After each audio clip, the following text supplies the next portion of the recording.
అండి welcome to cook with me channel. ఈరోజు మనం చేపల ఫ్రై ఎలా తయారు చేసుకోవాలో తెలుసుకుందాం. దీనికి కావాల్సిన పదార్థాలు: చేపలు, పసుపు, ఉప్పు, కారం, కొత్తిమీర, కరివేపాకు, అల్లం వెల్లుల్లి పేస్ట్. ఇప్పుడు తయారీ విధానం తెలుసుకుందాం. ముందుగా చేప ముక్కలు కడిగి పక్కన పెట్టుకుని దానిలో కరివేపాకు, కొత్తిమీర, పసుపు, ఉప్పు, కారం, అల్లం వెల్లుల్లి పేస్ట్ వేసుకోవాలి. ఇదంతా బాగా ముక్కలు పట్టేటట్టు బాగా కలుపుకోవాలి. ఈ విధంగా కలుపుకొని ఒక 10 నిమిషాలు పక్కన పెట్టుకోవాలి. ఇప్పుడు స్టవ్ ఆన్ చేసి పెనం పెట్టుకోవాలి. పెనం హీట్ ఎక్కిన తర్వాత దీని మీద ఆయిల్ వేసుకోవాలి.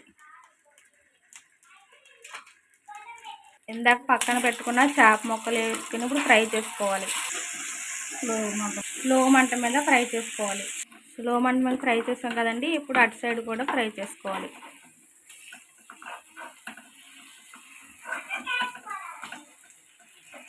చేప ముక్కలు రెండు వైపులా బాగా ఫ్రై చేసుకోవాలండి.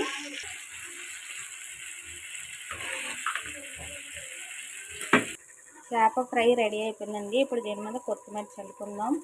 అంతేనండి, ఎంతో టేస్టీగా చేప ఫ్రై రెడీ అయిపోయింది. ఇప్పుడు స్టవ్ ఆఫ్ చేసుకుందాం. ఇలాంటి మరెన్నో వంటల కోసం మన ఛానల్ని సబ్స్క్రైబ్ చేసుకోండి. Thank you.